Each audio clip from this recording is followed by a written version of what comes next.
In 1836, the inhabitants of the remote Mexican province of Texas armed themselves in open defiance of the dictator Antonio Lopez de Santa Anna.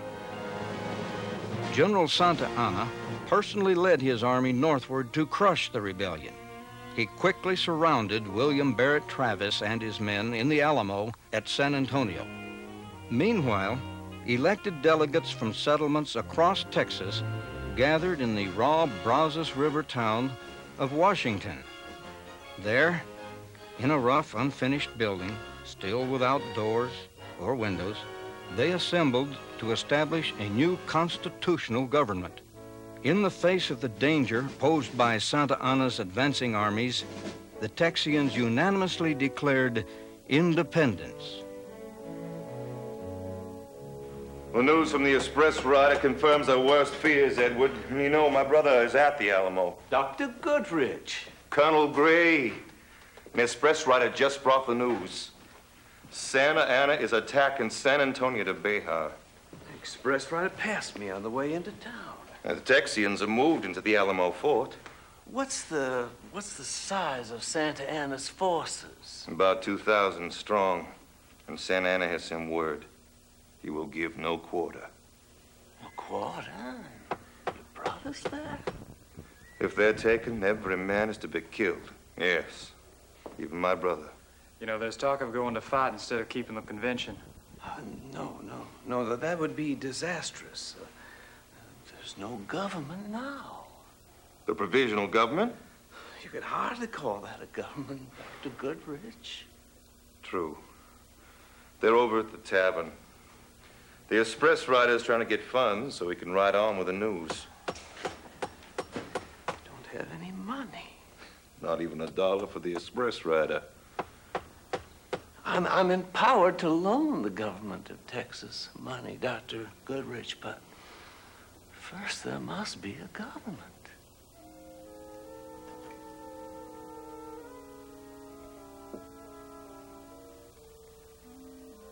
I have an idea. Well, that's news.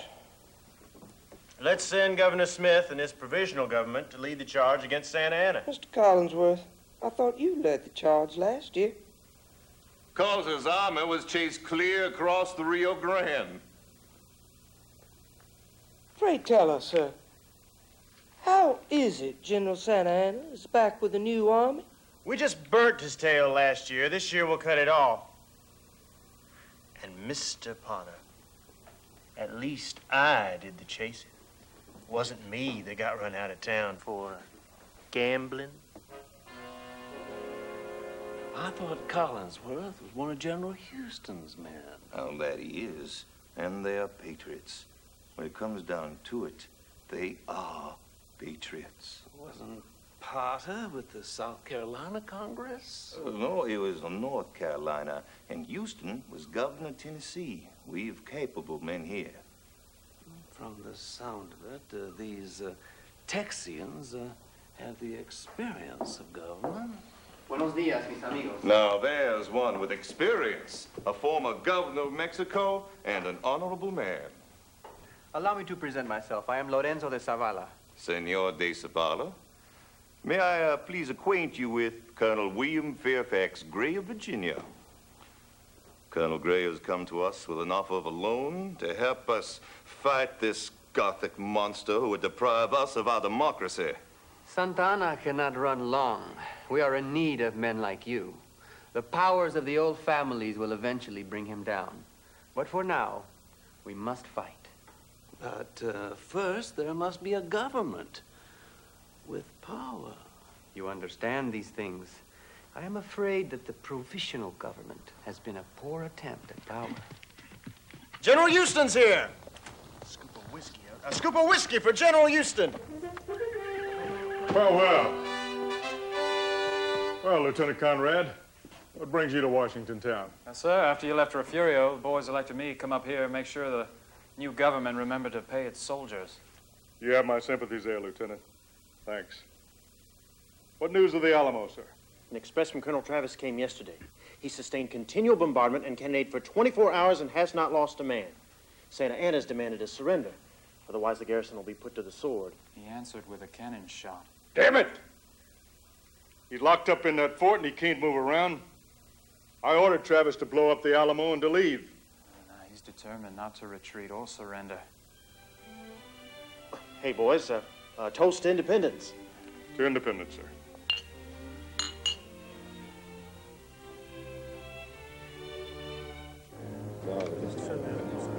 Certainly glad for the turnout. When you comes, George, that's a good way to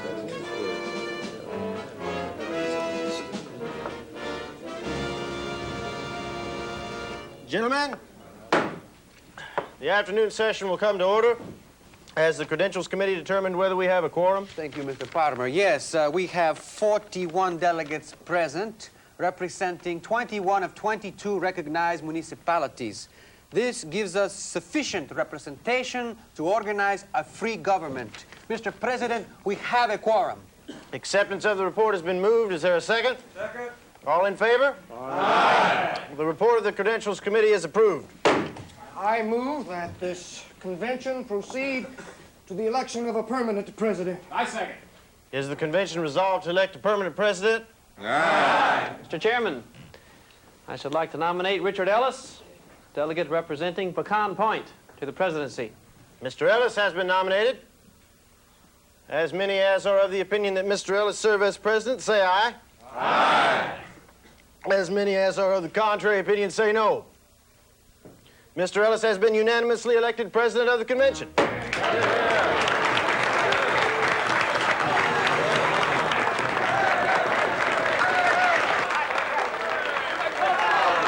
Texas will have a government. Mr. President, I move we form a committee to write a Declaration of Independence. On motion of Mr. Childress, be it resolved that the President appoints a committee for the purpose of drafting a Declaration of Independence. As many as are of the favorable opinion say aye. Aye. Aye. As many as are of the contrary opinion say no. The motion to appoint a committee for writing a Declaration of Independence has carried.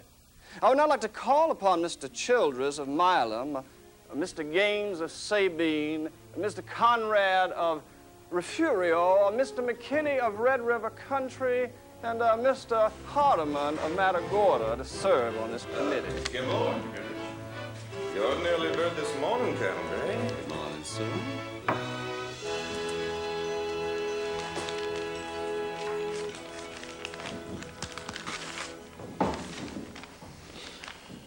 Mr. President, the committee to draft a Declaration of Independence is ready to report. Please, make your report.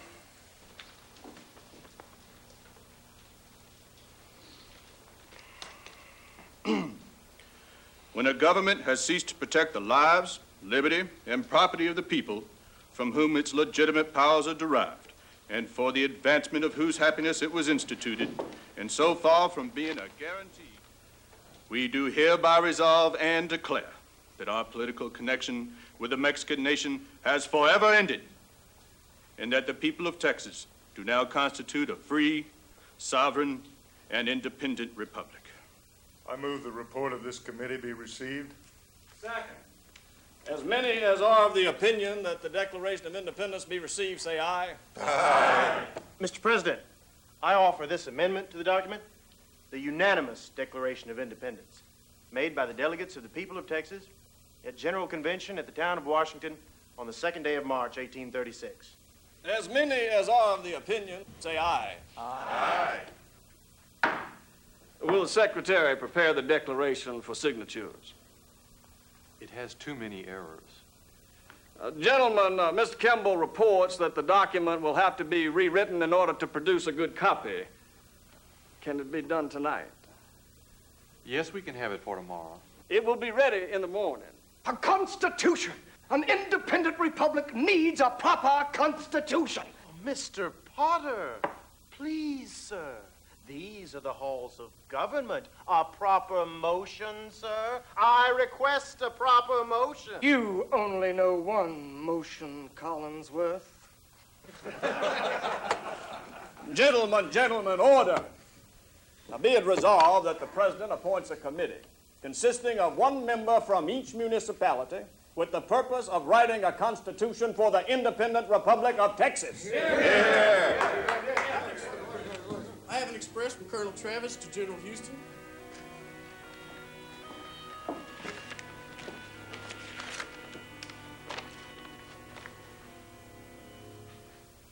Santa Anna has demanded surrender at discretion, calling us foreign rebels. Today at 10 o'clock, some 200 or 300 came up under the cover of houses. We opened a heavy discharge, which forced them to halt. We know from actual observation that many of the enemy were wounded, while we have not lost a man. I've sent expresses to Colonel Fannin at Goliad and the people of Gonzales. Give me help, O my country. Victory or death. Any hold? Yes, the Alamo is strong, and Fannin has 350 men to join it. Add to that the force from Gonzales and other volunteers we don't know about. I think the Texas forces are about 600. Gentlemen, I address you now as representatives of the people of the Republic of Texas. Our army at Fort Alamo is holding. Let us now proceed as free and independent citizens to write a just constitution.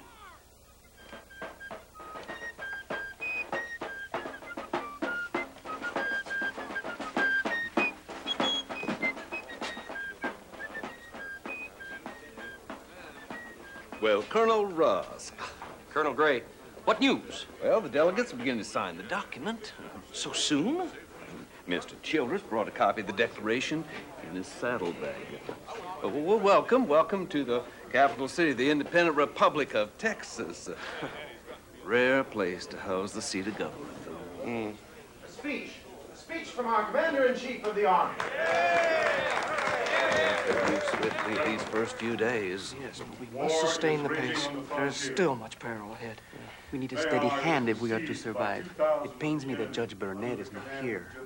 Too low. We don't know. An army express is coming. Most are still at breakfast. Let's spread the news. 3 days.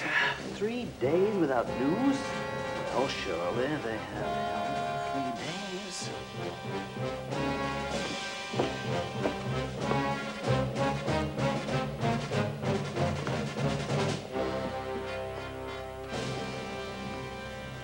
A company of 32 men from Gonzales made their way in. The walls are generally proof against cannonballs. We have been fortunate not to lose a man, and we have killed many of the enemy.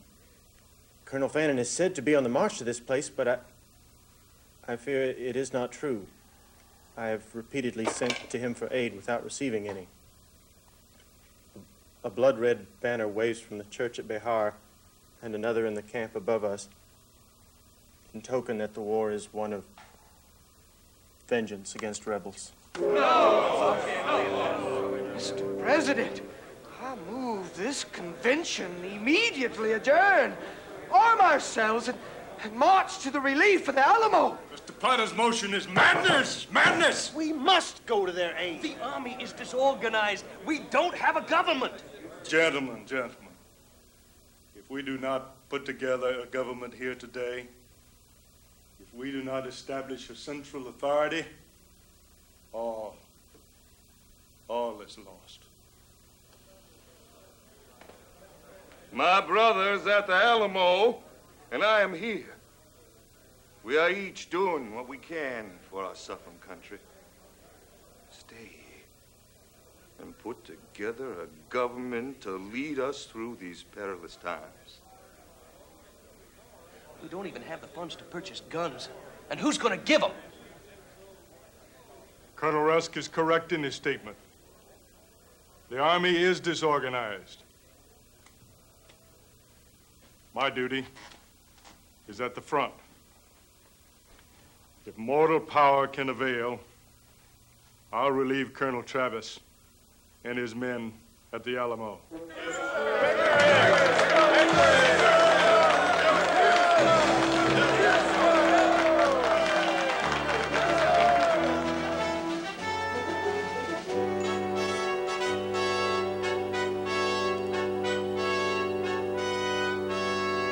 Will?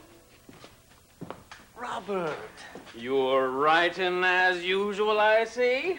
Well, someone must keep civilization alive in this wilderness. What news? No news from the Alamo in 5 days. They must be surrounded.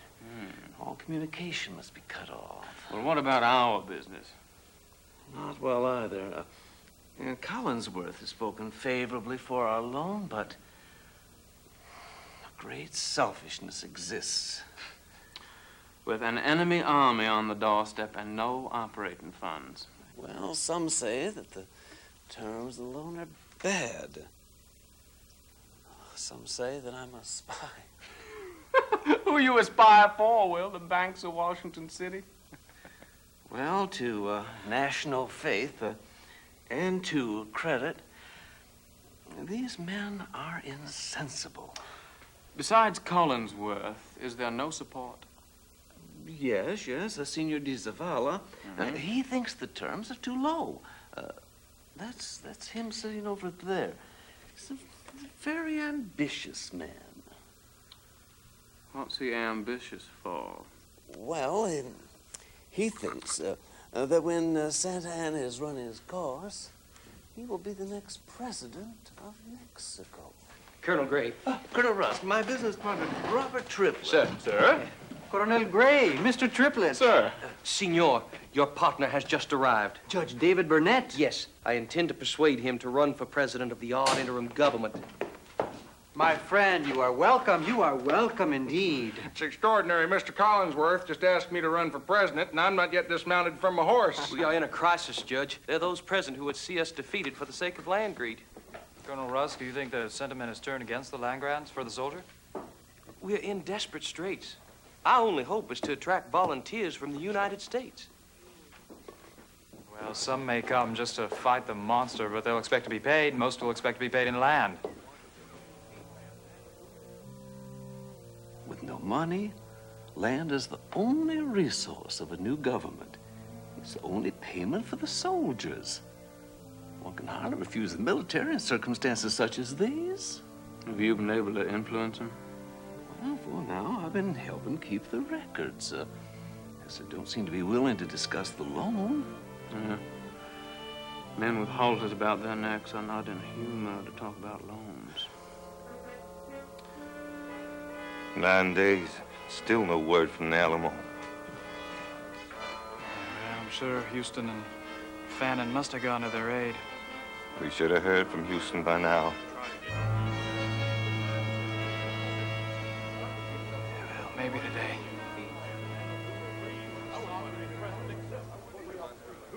This business drags on, but it begs the question of money. Well, perhaps today you'll see the completion of the Constitution. Well, once they have the Constitution, there must be another month log room for high office. There does seem to be a great deal of interest in becoming president of this besieged, bankrupt republic.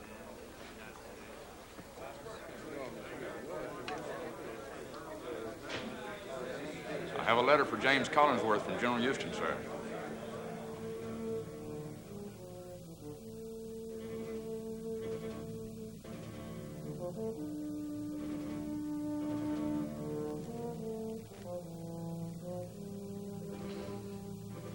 Sunday, the 6th. The Alamo was overrun at the dawn of the day by about 2,500 men. The attack was carried out shortly before sunrise at a cost of 500 Mexicans killed and as many wounded.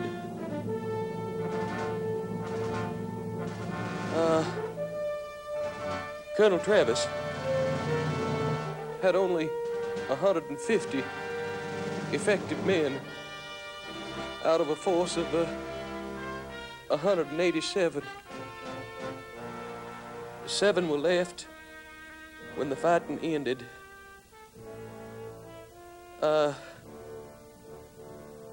They surrendered and called for quarter. They were, murdered by Santa Anna's order. Los tejanos solo tenían 150 hombres. De ellos solo quedaron 7 vivos. Colonel Bowie, sick in his bed, was also murdered. El único que quedó fue Jim Bowie, y lo mataron en su cama. On the coast, Dr. Grant's men, as well as Colonel Johnson's, have been murdered. I'm at a loss to know where my express will find Colonel Fannin. I fear he is besieged at Goliad. Sam Houston. It's over 250 men killed. Will the honorable chairman of the military committee please report again as to our forces? Honorable? Half of my force has been wiped out, and you call that honor? Sir, we must regroup. What is the number? We have 390 men at Goliad with Fannin. 40 men here under command of Captain Teal. Captain Turner has 56 men in Galveston. Houston has about 300 at Gonzales. That's a total of about 700. And what is the enemy force? 1,500 on the coast. And at San Antonio de Bejar, at least 4,000 living. Well, General Houston says he thinks Fannin has about 700 men. General Houston doesn't know if Fannin continues in this life, and if he does, where he is, or how many men he may have. Begging your pardon. I propose that we withdraw to a safe distance. Perhaps Bradshaw's on the Nacogdoches Road. Surely the enemy will be upon us before morning. I move that we withdraw to finish the document.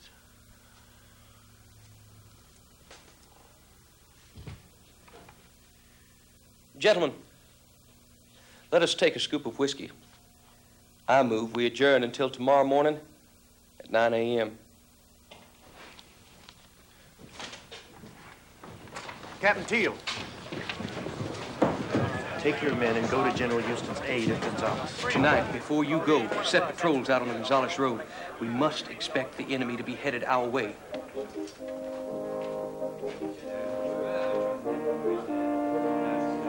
The wording is title shall be null and void. Which section is that? Section 12. Mr. President, I should ask permission to retire. I must go find my family. Permission granted, Mr. Waller. Mr. President, I must likewise ask permission to resign. My duties as chairman of the military committee are obviously complete. We have no more military. All right, Mr. Collinsworth, go. Just let the rest of us get on with work. Question on whether Mr. Collinsworth is finished. He'll be back. Yeah, after he sleeps it off. The loan, gentlemen, the loan. I say the loan is finished just like Mr. Collinsworth. My God, man, they are invaded. Houston has no provisions. They have no money. What kind of talk is this? Well, they're not thinking too clear at the moment. I'll talk to them tomorrow. Strike out 11 leagues. I say do away with all land grants. Mr. Potter, many of those grants are legitimate. Now, just because we're at war does not invalidate previous legal land grants. The problem here is really the western lands. Strike out all 11 league grants within 50 miles of the Sabine River. Agreed. And close the land offices. Agreed. Agreed. Are there any additions or corrections to Section 12? It's just accepted as it is. Mr. Potter, could you please frame that as a proper motion? Proper motion. Motion, proper motion, proper motion. The only proper motion is to move out of here to a place of safety. Then let's adjourn and join Houston.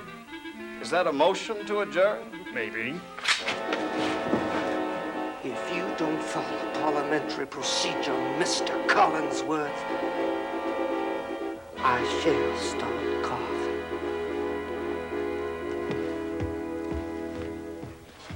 Santa Anna's upon us. He's not 20 miles down the road.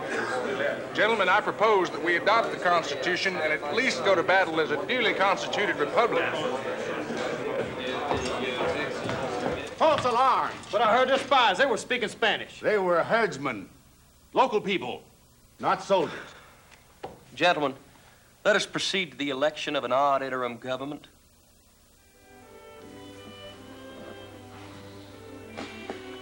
Let's swear our new officers and go to bed. Who should do the swearing in? You should, Mr. Ellis. An official transfer of power from yourself to me. Very well. You ready to be sworn in? Someone wake the new Secretary of War. Colonel Rusk. Colonel Rusk. Wake up. You're about to be sworn in. What's the hour? For the record. 4 o'clock in the morning, March 17th.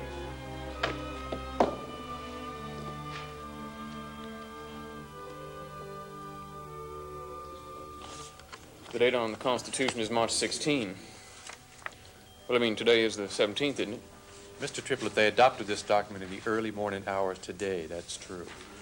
Well, Mr. Kimball, it's... I don't think we need to rewrite it for that. The date on that piece of paper doesn't matter at all. You may be dead tomorrow. The thing won't even be remembered. Mr. Collinsworth, why didn't you stand for office? A battle decisive of the very existence of this country has to be fought. The lives of my friends, Houston and the others, are in peril. I choose to be with them rather than running away with the government. As the interim president of the temporary government, I call this session to order. President Burnett, I move we hear from Mr. Triplett regarding the loan.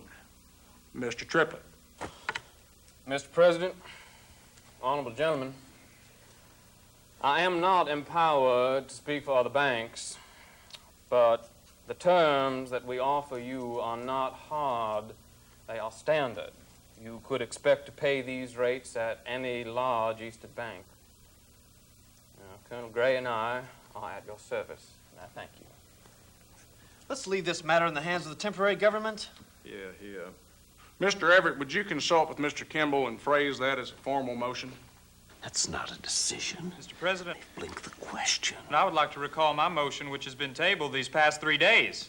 Mr. Conrad has called forth his motion to grant soldiers certain tracts of land. It will guarantee a payment of land to those men who are now endangering their lives, and that at no pay. Mr. Conrad, I believe we are familiar with the situation, and I don't believe there's any objection to your motion.